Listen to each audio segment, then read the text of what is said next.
जय हिंद दोस्तों। आप सभी का अपना यूट्यूब चैनल गौतम जी का जीएस एकेडमी में स्वागत है। दोस्तों हम इस वीडियो में ज्ञान बिंदु जीएस एकेडमी संस्था के द्वारा जो बिहार पुलिस का री एग्जाम के लिए दोस्तों पेड टेस्ट चला जा रहा है, जिसमें दोस्तों आज हम लोग टेस्ट नंबर 4 को देखने वाले हैं। यदि इससे पहले का टेस्ट दोस्तों 3 तक यदि आप नहीं देखे हैं तो हमारा यूट्यूब चैनल पर प्लेलिस्ट बनाकर डाल दिया गया है, वहाँ से आप लोग देख सकते हैं। देखिए दोस्तों, प्रत्येक प्रैक्टिस सेट में क्वेश्चन की संख्या 100 दिया गया है और 100 क्वेश्चन को दोस्तों हम लोग यहाँ पर देखेंगे। आप इस वीडियो को मैं शुरू से लेकर अंत तक बने रहिएगा और दोस्तों आप लोग को वीडियो अच्छा लगेगा तो लाइक जरूर कीजिएगा। और आप हमारा यूट्यूब चैनल पर पहली बार हैं तो चैनल को सब्सक्राइब कर लीजिए और बेल आइकन को प्रेस कर लीजिए, ये कोई भी नोटिफिकेशन होगा दोस्तों सबसे पहले आपके पास पहुंच जाएगा। जिसमें दोस्तों पहला क्वेश्चन कहता है, ध्यान दीजिएगा। क्वेश्चन पहला क्या कहता है कि कोस्का झिल्ली का तरल किरमिर नमूना यानी कि दोस्तों जिससे उन्नत नमूना यह किसके द्वारा प्रतिपादित किया गया था? क्या बताइएगा दोस्तों कि किसके द्वारा प्रतिपादित किया गया था? क्या दोस्तों सिंगर और निकोलसन के द्वारा 1972 ईस्वी में। ध्यान रखिएगा कब, तो सिंगर और निकोलसन के द्वारा दोस्तों 1972 ईस्वी में कोस्का झिल्ली से संबंधित जो तरल किरमिर नमूना दिया गया था वह सिंगर और निकोलसन के द्वारा, याद रखिएगा। नेक्स्ट क्वेश्चन है कि निम्नलिखित में से कौन सा मनुष्य में पाए जाने वाला अवशेषी अंग नहीं है?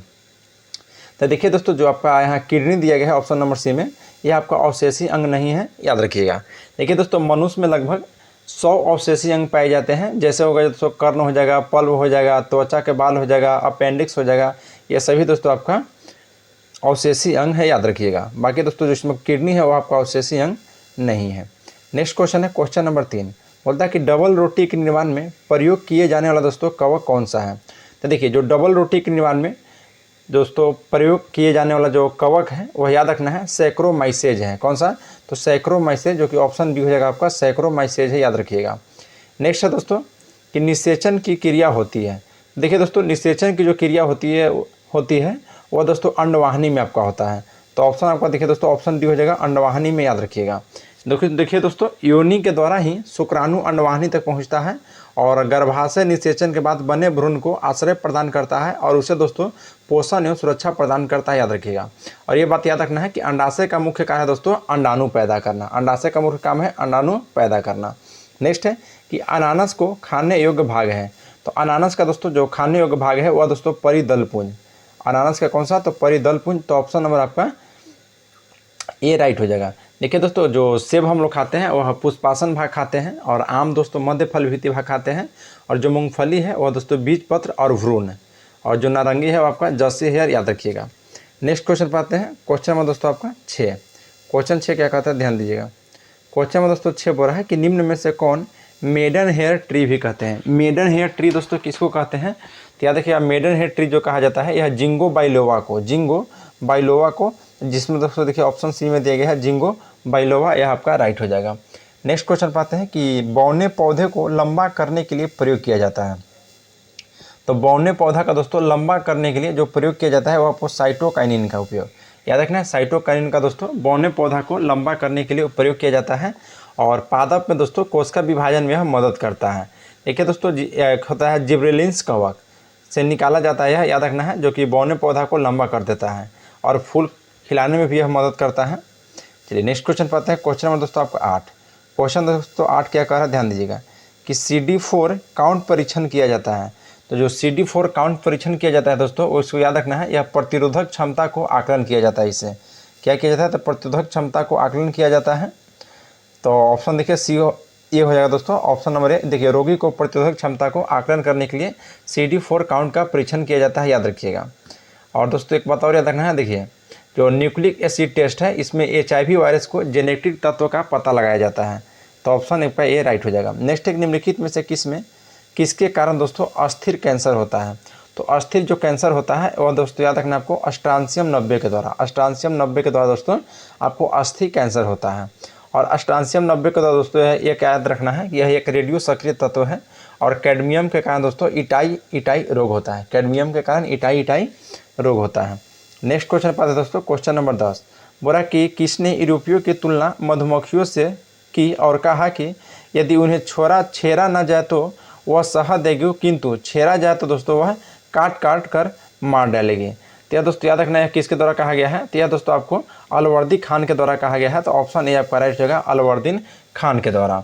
अलवर्दी खान से दोस्तों याद रखना है यह 1740 ईस्वी में गिरिया के युद्ध में जो कि तत्कालीन बंगाल के नवाब को हराकर अलवर्दी खान दोस्तों बंगाल का नवाब बना था, याद रखिएगा। नेक्स्ट पाते हैं क्वेश्चन नंबर 11। बोला कि किस सिख गुरु को चेचक के कारण दोस्तों मृत्यु हुई थी। तो याद रखना है, जो दोस्तों सिख के जो 8वां गुरु थे गुरु हरकिशन, उन्हीं को दोस्तों मृत्यु हुआ था आपको चेचक के कारण, याद रखिएगा। तो ऑप्शन ए आपका राइट हो जाएगा गुरु हरकिशन को। नेक्स्ट क्वेश्चन पाते हैं क्वेश्चन नंबर आपका दोस्तों 12। क्वेश्चन देखिए 12 कह रहा है कि संवाद कौमुदी का प्रकाशन किया गया था। तो दोस्तों जो संवाद कौमुदी है इसको दोस्तों याद रखना है, आपको बांग्ला भाषा में प्रकाशन किया गया था। तो ऑप्शन ए आपका राइट हो जाएगा बांग्ला भाषा में। और यह दोस्तों 1821 ईस्वी में राजा राम मोहन राय के द्वारा किया गया था, राजा राम मोहन राय के द्वारा। और दोस्तों सती प्रथा का विरोध भी इसी पत्रिका में किया गया है, याद रखिएगा। नेक्स्ट है कि क्रांतिकारी साम्यवादी दल का गठन किसने किया था। तो क्रांतिकारी साम्यवादी दल का गठन जो किया गया था दोस्तों, वो याद रखना आपको सोमेंद्र नाथ टैगोर के द्वारा, सोमेंद्र नाथ टैगोर के द्वारा 1934 में। तो ऑप्शन आपका दोस्तों सी राइट हो जाएगा। नेक्स्ट क्वेश्चन पाते हैं क्वेश्चन नंबर आपका 14 बोला दोस्तों कि हिंदुस्तान सोशलिस्ट रिपब्लिकन एसोसिएशन की स्थापना कहाँ पर हुआ था। यानी कि दोस्तों HSRA का गठन, याद रखना है इसको दोस्तों 1928 ईस्वी में हुआ था। और दिल्ली का जो स्थित है फिरोज शाह कोटला मैदान उसी में। तो ऑप्शन आपका बी राइट होगा दोस्तों, दिल्ली में। ऑप्शन नंबर बी आपका राइट हो जाएगा। नेक्स्ट है क्वेश्चन नंबर 15 कि पेरिस की संधि कब हुआ था। तो देखिए दोस्तों जो पेरिस का संधि हुआ था वो आपको याद रखना है, वो दोस्तों 1783 ईस्वी में। पेरिस की संधि 1783 ईस्वी में 3 सितंबर को हुआ था। यह दोस्तों याद रखना है अमेरिका का स्वतंत्रता संग्राम समाप्त हो गया था और यह अमेरिका बस्तियों को ब्रिटेन से स्वतंत्र हो गया था पेरिस के संधि के तहत। नेक्स्ट क्वेश्चन पाते हैं कि हड़प्पा सभ्यता का एकमात्र स्टेडियम खेल का मैदान मिला है। तो यार दोस्तों खेल का मैदान कहाँ मिला है, तो याद रखना है आपका दोस्तों धौलावीरा से। कहाँ से, तो धौलावीरा से। क्वेश्चन नंबर दोस्तों 27 का रहा है कि गुप्त वंश के शासकों में पहला शासक जिसने चांदी का सिक्का चलवाया था। तो देखिए दोस्तों जो गुप्त वंश के शासक में जो चंद्रगुप्त द्वितीय थे, यह पहला शासक बने दोस्तों जो चांदी का सिक्का चलवाए थे। तो ऑप्शन सी आपका राइट हो जाएगा चंद्रगुप्त द्वितीय, याद रखिएगा। और देखिए दोस्तों गुप्तकालीन सोने का सिक्का को दिनार कहा जाता था। क्या कहा जाता था, तो दिनार। और चांदी के सिक्का को रुपया कहा जाता था। नेक्स्ट है कि निम्न से कौन सोहरावर्दी सिलसिले के संस्थापक थे। तो सोहरावर्दी सिलसिले के दोस्तों संस्थापक कौन थे, क्या दोस्तों शेख शिहाबुद्दीन सोहरावर्दी, शेख शिहाबुद्दीन दोस्तों सोहरावर्दी। तो ऑप्शन ए आपका राइट हो जाएगा 18 का ऑप्शन नंबर ए। नेक्स्ट है कि शिवाजी के प्रशासन में सेना का सर्वोच्च अधिकारी कौन होता था। तो शिवाजी के प्रशासन में दोस्तों जो सेना का सर्वोच्च अधिकारी होता था उसे सर ए नौबत होता था, सर ए नौबत। तो ऑप्शन डी आपका राइट हो जाएगा सर ए नौबत। नेक्स्ट बात है क्वेश्चन नंबर 20। बोला कि मगध सम्राट बिंबिसार को सैन्य क्यों कहा जाता है। तो देखिए दोस्तों जो मगध सम्राट जो बिंबिसार है उनको सैन्य इसलिए कहा जाता है क्योंकि वह अस्थायी सेना रखने वाला प्रथम शासक थे, अस्थायी सेना रखने वाला प्रथम शासक थे, इसलिए उनको दोस्तों सैन्य कहा जाता था। तो ऑप्शन ए आपका राइट हो जाएगा अस्थायी सेना बना रखे थे। नेक्स्ट है कि किस क्रांतिकारियों पर तिरहुत संयंत्र मुकदमा चला है। तो यह दोस्तों याद रखना आपको योगेंद्र शुक्ल पर, योगेंद्र शुक्ल पर दोस्तों जो ऐसे क्रांतिकारी हुए इन पर दोस्तों तिरहुत संयंत्र मुकदमा चला था, याद रखिएगा तिरहुत संयंत्र।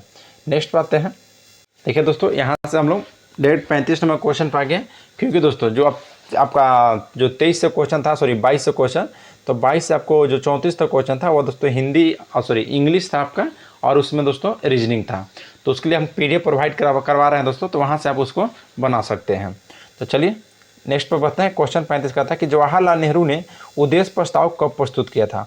तो देखिए दोस्तों जवाहरलाल नेहरू के द्वारा जो उद्देश्य प्रस्ताव प्रस्तुत किया गया था वह 13 दिसंबर 1946 को। तो ऑप्शन दोस्तों सी हो जाएगा 13 दिसंबर 1946 को, याद रखिएगा।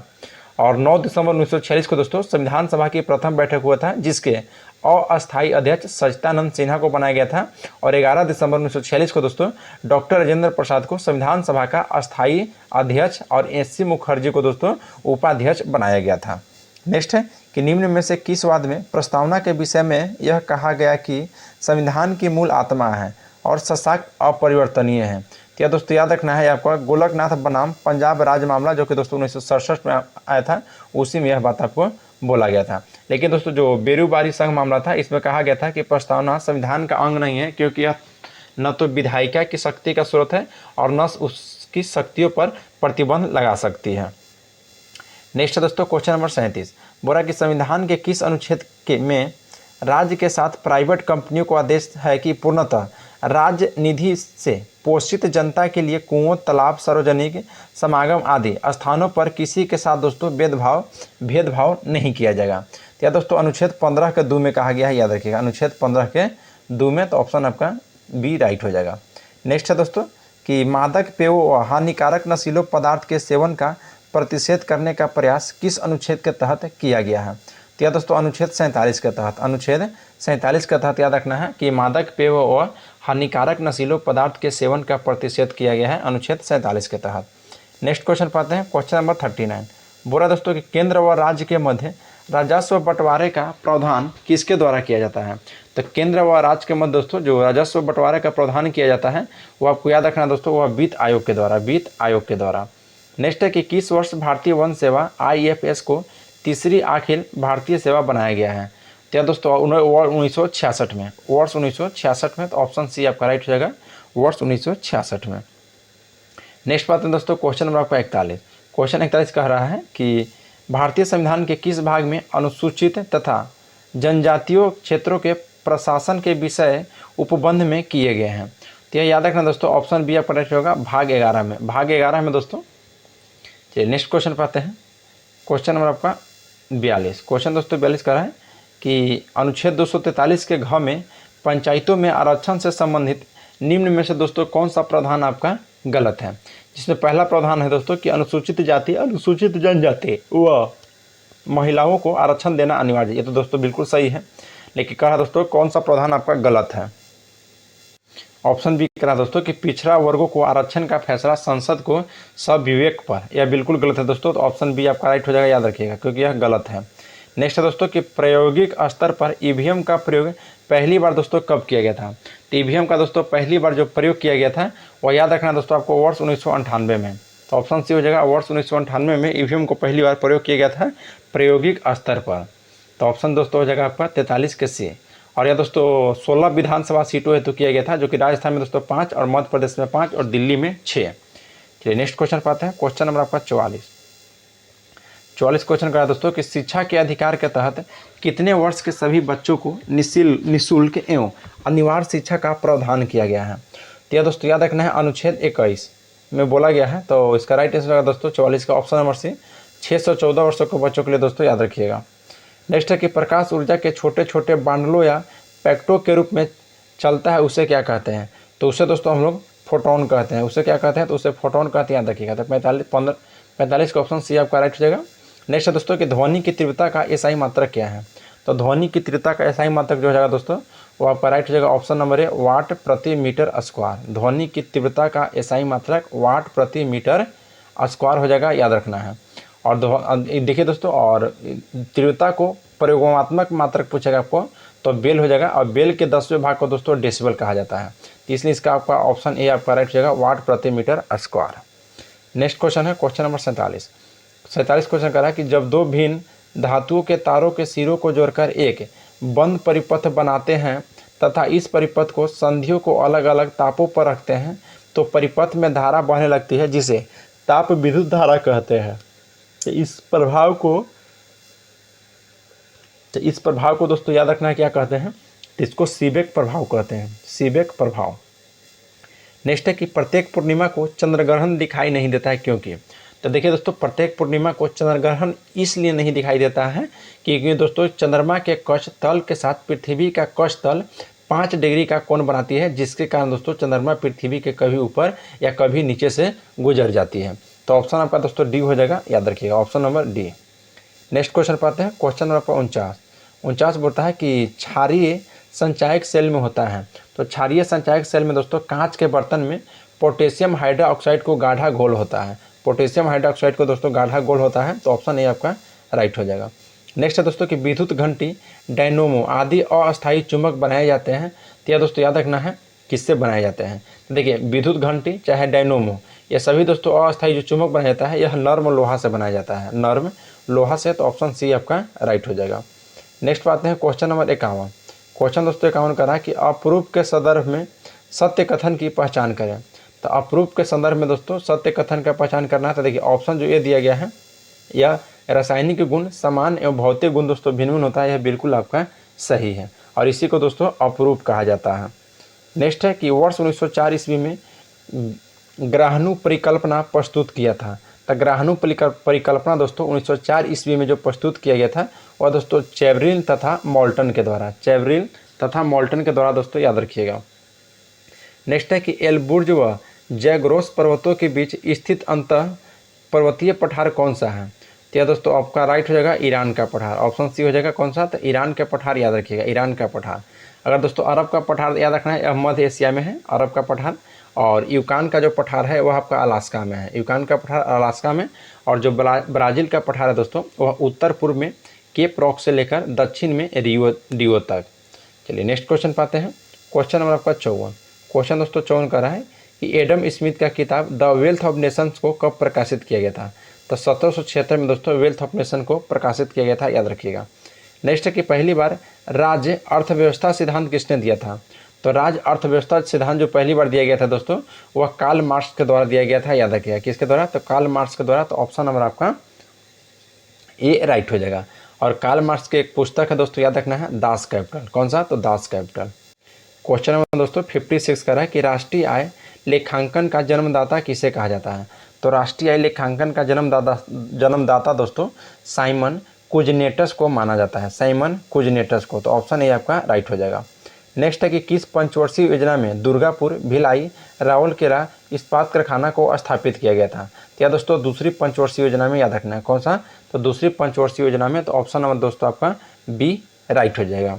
और तीसरी पंचवर्षीय योजना में दोस्तों याद रखना है बोकारो जो स्टील प्लांट है उसको स्थापना किया गया था पूर्व सोवियत संघ रूस के सहयोग से। और दोस्तों भिलाई को भी पूर्व सोवियत संघ के सहयोग से। और देखिए दोस्तों याद रखना है जो दूसरी पंचवर्षीय योजना का मुख्य उद्देश्य था समाजवादी समाज की स्थापना करना। और यह योजना दोस्तों पीसी महालनोबिस मॉडल पर आधारित है। नेक्स्ट है कि भोजन, काम और उत्पादन का नारा किस पंचवर्षीय योजना में दिया गया था? तो देखिए दोस्तों 7वीं पंचवर्षीय योजना में भोजन, काम और उत्पादन का नारा दिया गया था। तो 7वीं पंचवर्षीय योजना, ऑप्शन नंबर ए आपका राइट हो जाएगा। नेक्स्ट क्वेश्चन पाते हैं। क्वेश्चन नंबर दोस्तों 59। क्वेश्चन नंबर 59 कह रहा है कि मूल्यवर्धित कर, ध्यान रखना है, एक सेकंड दोस्तों, बोल रहा है कि मूल्यवर्धित कर यानी कि वैट सबसे अंत में किस राज्य में लागू किया गया है? तो मूल्यवर्धित कर दोस्तों सबसे अंत में जो लागू किया गया है यह आपको उत्तर प्रदेश में लागू किया गया है। तो ऑप्शन हो जाएगा बी। नेक्स्ट है कि जीएसटी परिषद संरचना में गणपूर्ति कोरम का कुल सदस्य का दोस्तों कितना प्रतिशत होना चाहिए?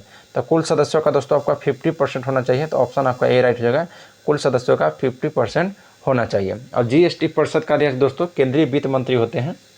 नेक्स्ट है कि प्रथम पंचवर्षीय योजना किस मॉडल पर आधारित है? तो प्रथम पंचवर्षीय योजना मॉडल दोस्तों ये आपको हेराल्ड डोमर मॉडल पर आधारित है। और द्वितीय दोस्तों पीसी महालनोबिस मॉडल पर, याद रखना है, द्वितीय पीसी महालनोबिस पर। नेक्स्ट है दोस्तों क्वेश्चन नंबर आपका देखिए दोस्तों, यहाँ से फिर आपका मैथ स्टार्ट हो जाता है। तो यहाँ पीडीएफ देंगे दोस्तों, वहाँ से आप लोग मैथ को बना लीजिएगा। चलिए नेक्स्ट है दोस्तों क्वेश्चन नंबर 70। ध्यान दीजिए क्वेश्चन 70 क्या कह रहा है कि 2011 की जनगणना के अनुसार सर्वाधिक अनुसूचित जनजाति जनसंख्या प्रतिशत वाला केंद्र शासित प्रदेश है। तो दोस्तों कितना केंद्र शासित प्रदेश है? तो याद रखना है लक्षद्वीप है जो दोस्तों 2011 की जनगणना के अनुसार। तो ऑप्शन नंबर बी आपका राइट हो जाएगा। नेक्स्ट है कि वर्तमान में सूती वस्त्र उत्पादन में विश्व का प्रथम स्थान है। तो वर्तमान में दोस्तों याद रखना है आपको चीन का है। वर्तमान में दोस्तों विश्व में प्रथम स्थान आपका चीन को हो जाएगा। नेक्स्ट क्वेश्चन पाते हैं कि देहरादून और हरिद्वार स्थित है। तो देहरादून और हरिद्वार दोस्तों आपको लघु हिमालय और शिवालिक के बीच है, लघु हिमालय और शिवालिक के बीच। तो ऑप्शन नंबर दोस्तों 72 का बी आपका राइट हो जाएगा। लघु हिमालय और शिवालिक के बीच है दोस्तों। और कई समतल संरचनात्मक घाटी है जिसमें पश्चिम में से दून और पूर्व में द्वार कहते हैं। जैसे दोस्तों देहरादून हो जाएगा चाहे हरिद्वार हो जाएगा। नेक्स्ट क्वेश्चन पाते हैं क्वेश्चन नंबर आपका 73। क्वेश्चन दोस्तों 73 क्या कहता है, ध्यान दीजिएगा कि भारत में ग्रीष्म ऋतु में सबसे गर्म स्थान है। तो भारत में दोस्तों जो ग्रीष्म में सबसे गर्म स्थान आपसे पूछ रहा है तो दोस्तों बीकानेर हो जाएगा, जो कि राजस्थान में पड़ता है, बीकानेर राजस्थान में। नेक्स्ट है कि असत्य मिलान का चयन करें, भूतापीय ऊर्जा क्षेत्र। और एक तरफ दोस्तों आपका राज्य दिया गया है तो इसको मिलान करता है। तो देखिए दोस्तों जो ऑप्शन ए है कि ताता पानी जो कि छत्तीसगढ़ में है, बिल्कुल सही है। और तप्त पानी जो कि आपका उड़ीसा में है, तप्त पानी उड़ीसा में है। तपोवन, तो तपोवन दोस्तों बिहार में नहीं है बल्कि तपोवन दोस्तों आपका उत्तराखंड में मिल जाएगा। तो ऑप्शन आपका दोस्तों सी हो जाएगा, जो कि यह सुमेलित नहीं है। नेक्स्ट है कि चित्रकूट जलप्रपात किस नदी पर स्थित है? तो चित्रकूट जो जलप्रपात है यह दोस्तों इंद्रावती नदी पर स्थित है। तो ऑप्शन बी हो जाएगा इंद्रावती नदी पर। क्वेश्चन नंबर दोस्तों 76 का रहा है कि कैमूर का पठार कितने वर्ग किलोमीटर क्षेत्र में फैला हुआ है? तो देखिए दोस्तों जो कैमूर का पठार है वह टोटल 1784 वर्ग किलोमीटर क्षेत्रफल में दोस्तों यह फैला हुआ है। और देखिए दोस्तों यह बिहार के कैमूर और रोहतास जिलों में यह फैला हुआ है, बिहार के कैमूर और रोहतास जिला में। तो ऑप्शन डी हो जाएगा 1784 वर्ग किलोमीटर। नेक्स्ट है कि बिहार की कौन सी नदी करनाली और शिखा के नाम से जाना जाता है। तो करनाली और शिखा के नाम से दोस्तों आपका घाघरा नदी को, घाघरा नदी, तो ऑप्शन बी हो जाएगा, घाघरा नदी को जाना जाता है, याद रखिएगा। नेक्स्ट क्वेश्चन पाते हैं कि मैं नीर भरी दुख की बदली काव्य पंक्ति किस कवियत्री की है दोस्तों। तब मैं नीर भरी दुख की जो बदली है दोस्तों, यह याद रखना है आपको महादेवी वर्मा की है, महादेवी वर्मा की। नेक्स्ट है कि किसे नई कविता का कवि नहीं कहा जा सकता है। किसे दोस्तों नई कविता का कवि नहीं कहा जा सकता है, तो यह याद रखना दोस्तों नागार्जुन को, नागार्जुन को नई कविता के कवि नहीं कहा जा सकता है। तो ऑप्शन आपका सी राइट हो जाएगा दोस्तों, ऑप्शन नंबर सी नागार्जुन को। नेक्स्ट क्वेश्चन पाते हैं, क्वेश्चन नंबर दोस्तों आपका 80 बोल रहा है कि उसकी माता जो बीमार है वाक्य में कौन सा सर्वनाम है। तो देखिए दोस्तों, उसकी माता जो बीमार है, यह वाक्य में उसकी अन्य पुरुषवाचक सर्वनाम है। उसकी अन्य दोस्तों यानी कि पुरुषवाचक है, तो ऑप्शन आपका हो जाएगा सी अन्य पुरुषवाचक। नेक्स्ट है कि आप अपने आप यह काम सीख लूँगा, यह वाक्य में दोस्तों निजवाचक सर्वनाम है। तो आपका 80 का यानी कि दोस्तों 81 का हो जाएगा ऑप्शन नंबर बी आपका, यानी कि आप, क्या, तो आप है। नेक्स्ट पाते हैं क्वेश्चन में दोस्तों 82 बोल रहा है, ध्यान दीजिएगा कि कर्म के आधार पर क्रिया को दोस्तों कितने भेद में बांटा गया है। बताइएगा कर्म के आधार पर दोस्तों क्रिया को कितने भेद में बांटा गया है। तो 82 का राइट हो जाएगा दोस्तों ऑप्शन नंबर ए, क्योंकि दोस्तों 2 भागों में बांटा गया है कर्म के आधार पर। एक है दोस्तों सकर्मक क्रिया और एक है दोस्तों अकर्मक क्रिया। सकर्मक क्रिया में जैसे दोस्तों राम आम खाता है, चाहे सीता बाजार जा रही है। लेकिन अकर्मक क्रिया में है दोस्तों कि रोहित रोता है, पंकज हंसता है, ये आपका अकर्मक क्रिया में हो जाएगा। देखिए दोस्तों जो आपका अकर्मक क्रिया होता है कि वैसे क्रिया जिसके साथ कर्म न हो और न ही कर्म की संभावना हो, वह अकर्मक में आ जाता है आपका। नेक्स्ट है कि सदा एक सा रहना भावार्थ के लिए दोस्तों उपयुक्त लोकयुक्त है। तो आपका राइट हो जाएगा दोस्तों ऑप्शन नंबर बी ढाक के 3 पात, ढाक के दोस्तों 3 पात। नेक्स्ट है क्वेश्चन नंबर 84 बोल रहा है कि कामयानी के रचयिता जयशंकर प्रसाद हैं और इस वाक्य में दोस्तों किस प्रकार की अशुद्धि है। तो इस वाक्य में दोस्तों जो अशुद्धि आपको दिख रहा है वह दोस्तों वर्तनी संबंधी का है। तो राइट आंसर हो सकता है वर्तनी संबंधी, ऑप्शन नंबर बी, जो कि इसी का दोस्तों आपका त्रुटि है। नेक्स्ट बात है कि कौन सा शब्द हमेशा एक वचन में प्रयुक्त होगा। एक वचन में दोस्तों देखिए शब्द के जिस रूप में वस्तु या पदार्थ का ज्ञान होता है उसे दोस्तों एक वचन कहते हैं। जैसे हो जाएगा आपका बालक, घोड़ा, किताब, मेज, सड़क, लेखिका, ये सभी आपका दोस्तों एक वचन में आ जाता है। तो देखिए इसमें कौन सा जाएगा दोस्तों आपका, तो 85 का आपका राइट आंसर ऑप्शन नंबर है जो माल कह रहा है दोस्तों, यह आपका एक वचन में प्रयुक्त हो जाएगा। नेक्स्ट क्वेश्चन पाते हैं, क्वेश्चन नंबर दोस्तों आपका 86। क्वेश्चन नंबर दोस्तों 86 का है कि रदरफोर्ड के नाभिकीय सिद्धांत के अनुसार असत्य कथन कौन सा है। तो देखिए दोस्तों रदरफोर्ड के अनुसार बोल रहा है नाभिकीय सिद्धांत में, तो पहला कथन है कि परमाणु के इलेक्ट्रॉन में घिरे केंद्र में प्रोटॉन को एक छोटा सा किंतु भारी नाभिक है, बिल्कुल सही है दोस्तों। नेक्स्ट है कि परमाणु के अंदर की अधिकांश भाग भरा हुआ है, बिल्कुल गलत है, परमाणु का अधिकांश भाग दोस्तों भरा हुआ नहीं है, यह रदरफोर्ड के नाभिकीय सिद्धांत के अनुसार। तो ऑप्शन दोस्तों 86 का बी आपका राइट हो जाएगा। नेक्स्ट क्वेश्चन है दोस्तों क्वेश्चन नंबर आपका 87 बोल रहा है कि रेडियो सक्रिय पदार्थ की अर्ध आयु के संबंध में सत्य कौन सा है। यह हमेशा एक समान रहता है, बिल्कुल सही है दोस्तों। नेक्स्ट है कि यह पदार्थ के द्रव्यमान पर निर्भर नहीं करता है, बिल्कुल पदार्थ के द्रव्यमान पर निर्भर नहीं करेगा।